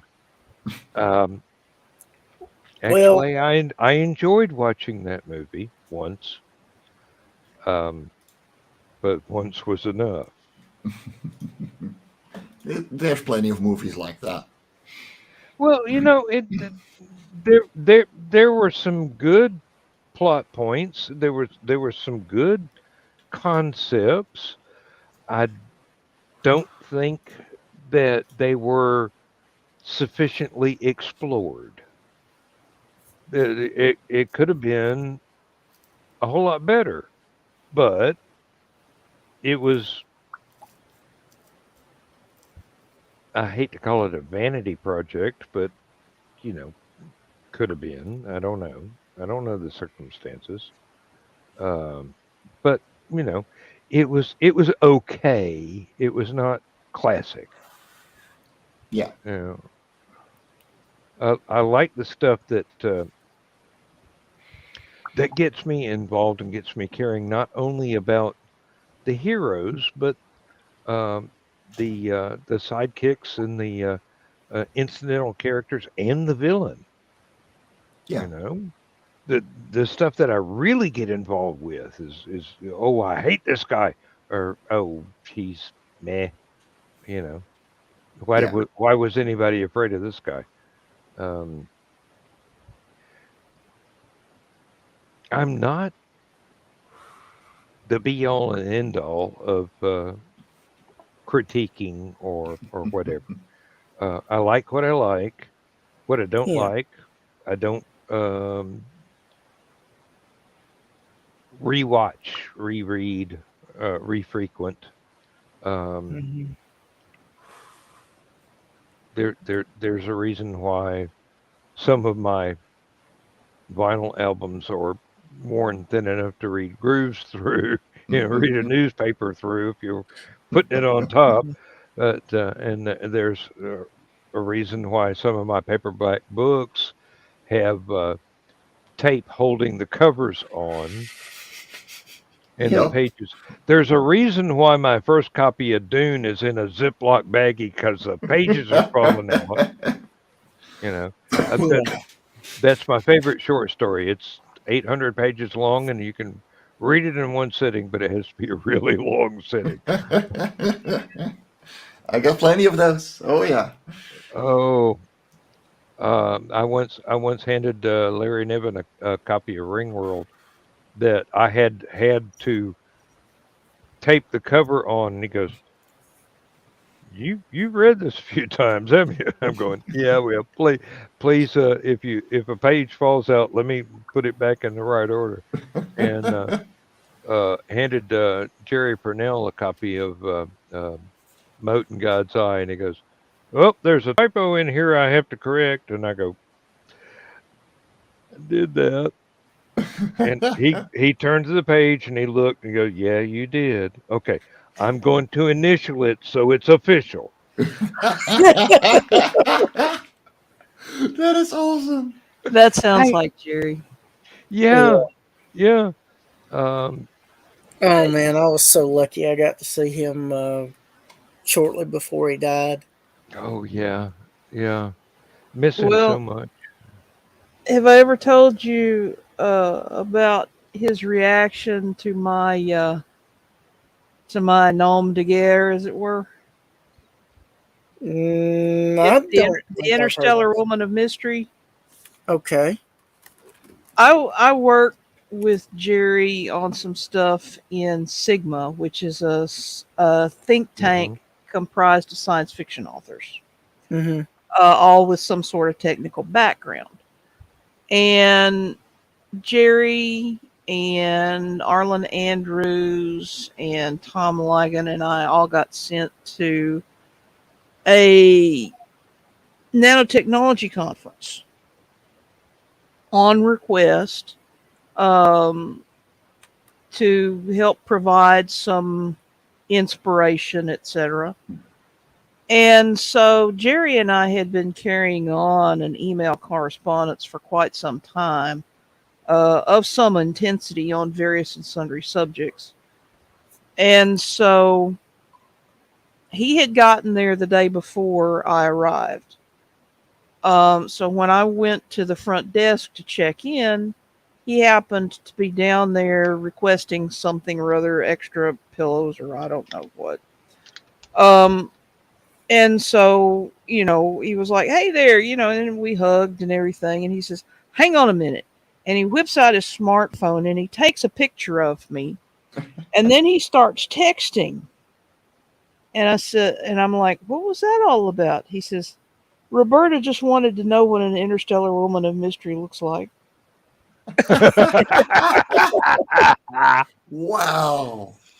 That's awesome. Oh You Lord. know, it's funny. I actually had an interaction with Larry Niven beforehand. Um, Worldcon in 2016 was in Kansas City, Hmm. and I have family there, so I naturally wanted to go. And there were bid parties for the 2020 Worldcon going on.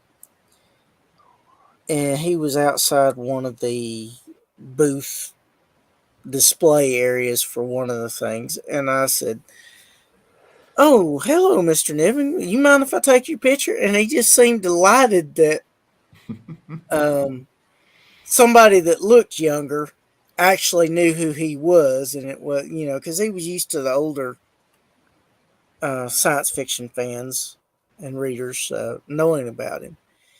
And like I said, it just pleased me to no end the smile that lit up his face when I asked him that. And he's like, "Sure."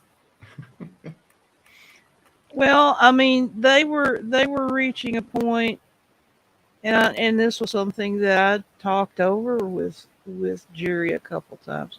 They were reaching a point where the younger generation didn't know who they were, Yeah. Mm, which is really really sad when you think Yeah. about it. Yeah. yes. Um, Now I met both of them twice, both times at a LibertyCon, and basically they were the reason that I went to that first LibertyCon. A good friend of mine told me they were going to be there and said, "Look, you're not going to be able to get a reservation in the primary hotel, but you might get one in the overflow. But you need to go because I know how much you will enjoy it." And he was absolutely right. So I checked into my overflow hotel room and drove halfway up a freaking mountain to another hotel in Chattanooga that the con was in, and got my badge and Mm-hmm. walked through to the swimming pool. Larry and Jerry were both swimming, and I leaned up on the fence and I watched for a while. They both came up for air, and I go, "Hey, is this the kind of cybardic lifestyle that I can grow to be accustomed to if I actually become a successful writer?" And Jerry looked up and says, "It's pronounced cyberitic." That's scary. Yep. Mhm. And I said, "Thank you. I've only ever read the word before. I've never heard anybody actually use it in conversation. Thank you very much." And he seemed like he was gratified that not only was he able to correct my mispronunciation, but that I accepted it gratefully instead of being a complete dickhead about it. So, Yeah. and further on that weekend, after I'd already had a conversation with both of them singly, but Larry Yeah. was going to another event, and I walked up and go, I would like to ask you a question, and I could not formulate the question because it had been a long day, and Mm-hmm. adult beverages had been involved. And I said, "Oh, I'm sorry. I'm wasting your time. I can't think of the words to say. Maybe we can take this up sometime later." And Larry said, "It happens. Don't worry about it." And went off to the event he was walking to. And I'm going, "That's a gentleman right there." Mhm. I mean, Mm-hmm. I Absolutely. know you're drunk, kid. Quit wasting my time. No, that was not his reaction. Was, "It happens. It'll be all right." And you know who he reminds me of, or someone who reminds me of him, because they're similar in appearance in my eyes.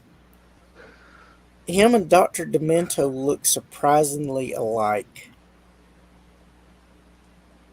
My Jimmy, I don't Yeah. know if you're familiar with Doctor Demento. No, I'm gonna Google that. I, Um, I I would be surprised if Stephanie does not know of Dr. Demento. I Oh know she yeah. does. I was just thinking of all the people that I might have expected you to say. That one didn't cross my mind, but you're right. Hmm. Oh, There's a okay. resemblance. Because I got to see Dr. Demento at Deep South Con 50 in I see Huntsville. what you mean. Well, the funny thing is, Dr. Demento used to host this radio show where they would play unusual, eccentric, clever, witty, geeky type music. Weird Al featured prominently on it. Mm-hmm. Rick D's Disco Duck.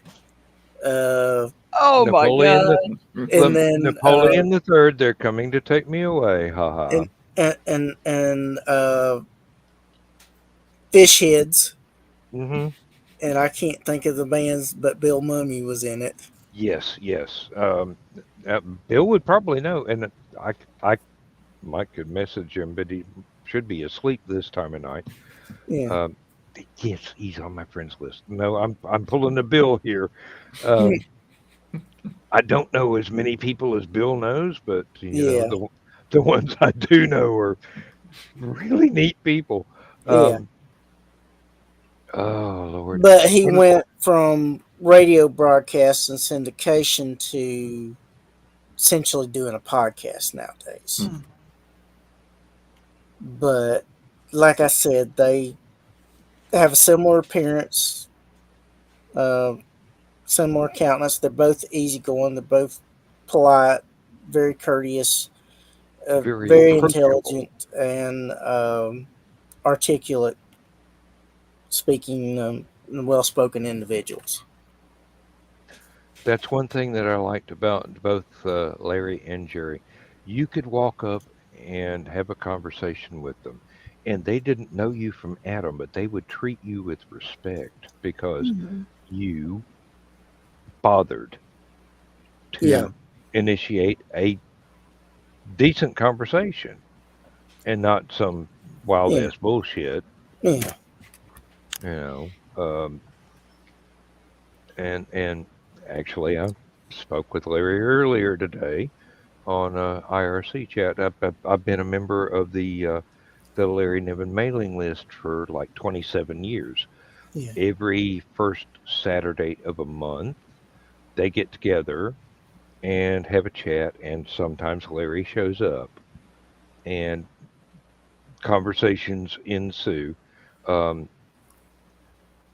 one of the sequels to Ringworld was because of some questions that we asked in the chat, and Larry goes, I think I could do something with that. And about 2 years later, the book came out, and he said thank you to the folks in the chat room Hmm. for prompting this little speculation here.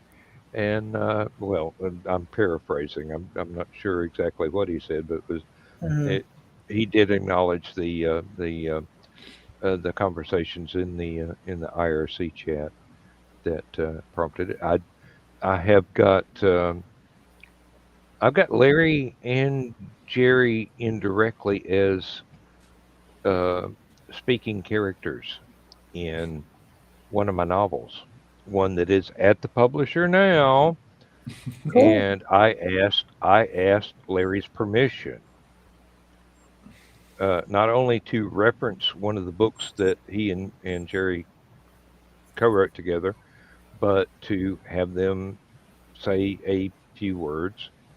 And I also wrote a folk song referencing Louis Wu from Ringworld as one of the main and it was set to the tune of Lola by Mm, the Key. I got Larry's permission to actually let people see it. I'm proud of the fact that I asked for permission rather than just do it. But yeah. he seemed to enjoy it. You know, I mean, Phil. I mean, it's one of the reasons I was in that group, and one of the reasons I remained in that group was the late great Frank Gasparic, who is one of the most famous filkers ever to come along, and the chat room was his way when his health was poor to connect with other Niven fans and just have a great time one Saturday every month, and it was truly wonderful. He uh, he was instrumental in um, convincing me that some of the work that I had done as a writer was actually worth submitting to a publisher. Hmm. And this is before I met you, Stephanie. So you and Frank helped get me published.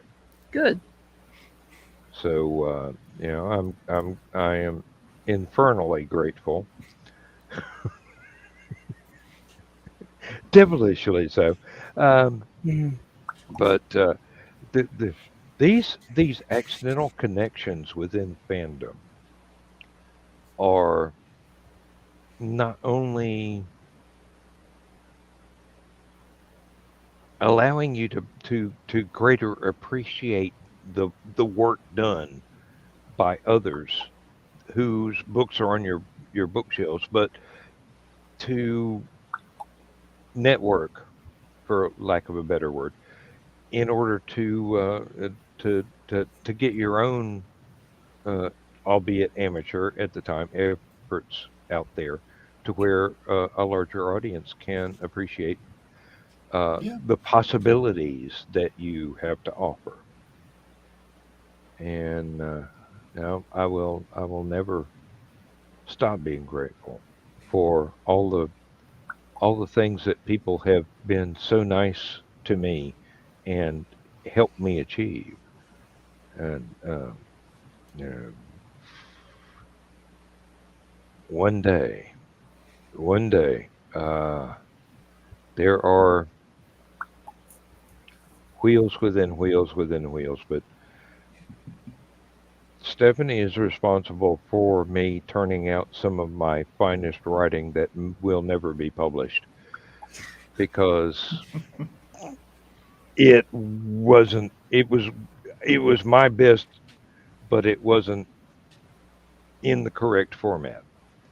Mm. Um, and I was not thinking large enough, and Well, the there's source material I could not maintain an interest in.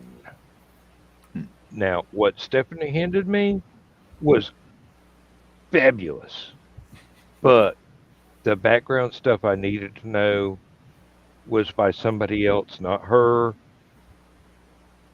and it was less than stellar. Hmm. What she did was stellar. what you What did her was predecessors did, no, what you did was great. It just didn't fit the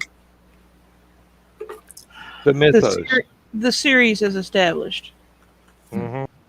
Hmm. I didn't break the playground equipment. I just didn't use enough of it. It happens. Mhm. Yeah. Yeah, Um, it does and happen. there's still parts of that I'm going. This is some of the best stuff I may ever do, but it didn't fit, and I have no problem with that because I knew it while I was doing it, and I knew it when it came time to go. Yeah, I'm not really able to give it more. Um, and yes, I am ashamed of not being able to give it more, but I'm grateful that I was able to give it what I did. And one of Yeah, these days, I may actually get it right. Um, hey, time will tell. stranger Um, things have happened. hey, right now I've got to get onto the fantasy novel and finish that. Um, there's a character that needs to die, and I don't want to kill him, Mm, I know that but one. Oh yeah. it has to happen or the story won't work, and that's what stalled me out for 2 years now because I don't want to kill him, but he needs to die. But I don't Mm. want to, the argument.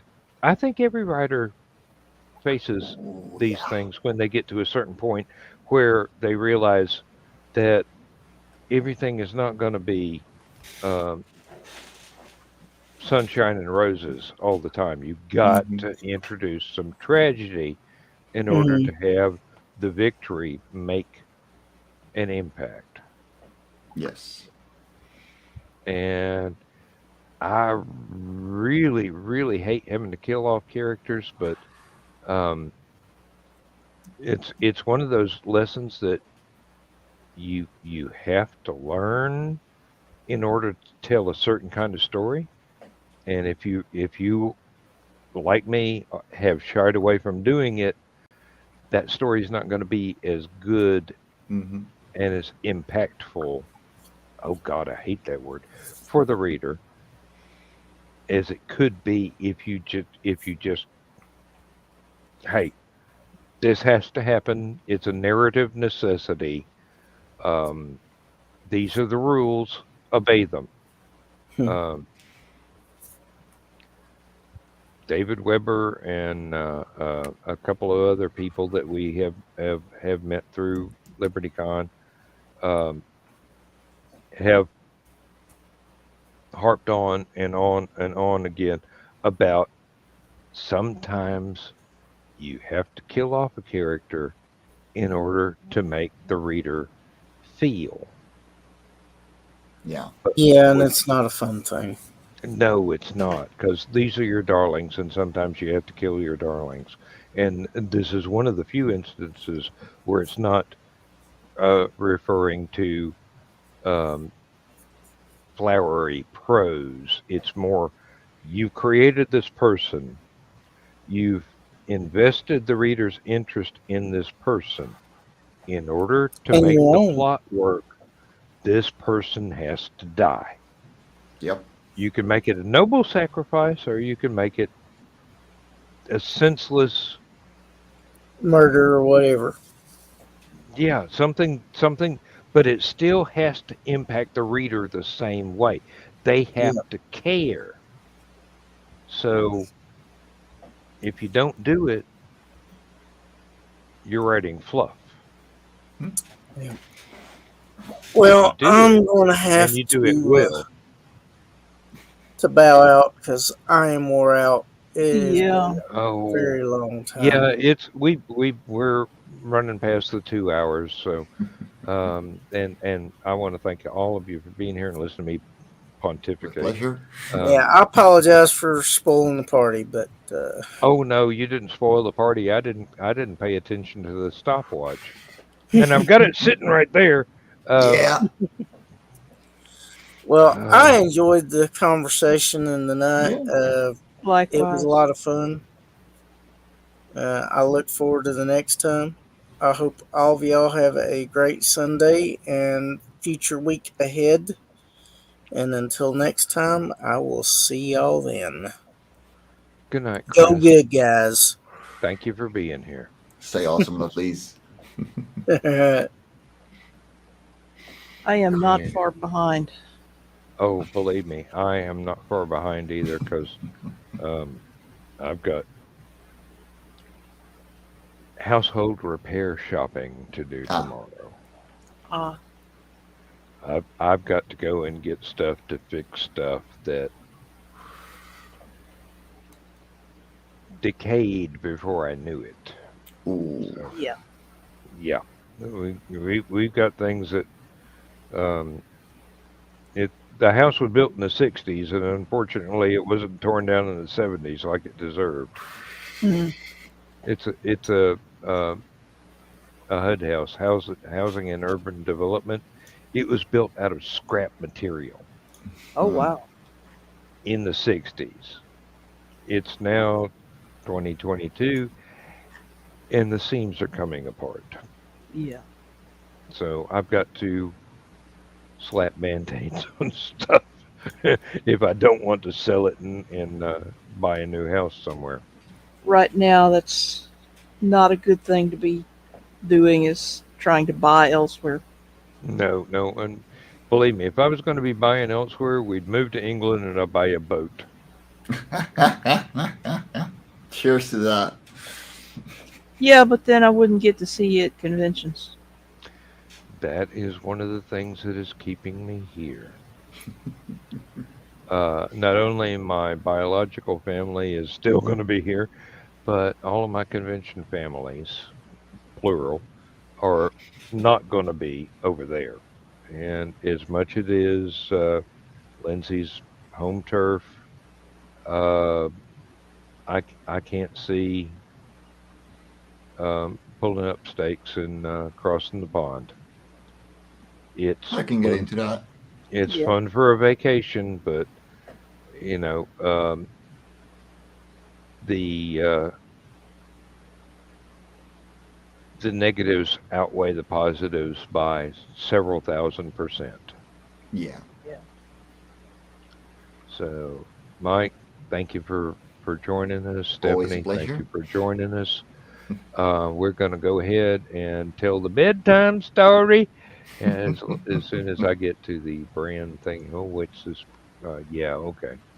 The private chat too. So, thank you very much. And all the people that have been watching us all along and all the people that are going to be watching us on the repeats, thank you as well. Um, I'm not in the habit of saying this, but hit the like and the subscribe and click the notify bell, you know, the usual YouTube stuff. Hmm. And maybe we will have more folks watching next time. In any case, next Thursday, Stupid O'Clock and Last Man Standing.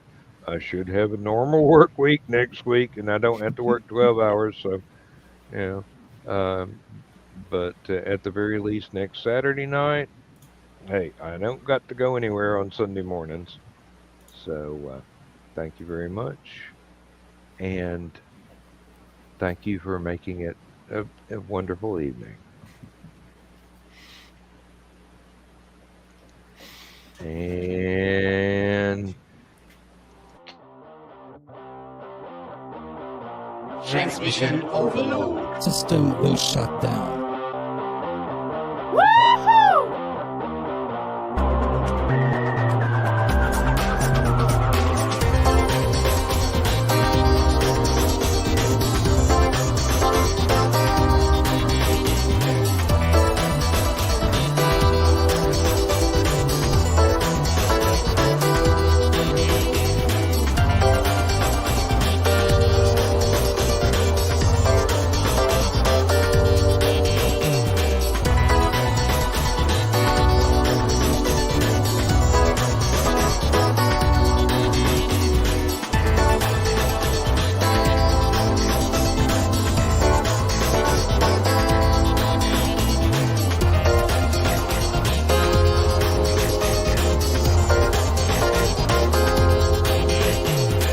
Transmission overload. System will shut down.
Transmission overload. System will shut down. Transmission overload. System will shut down. System will shut down. System will shut down.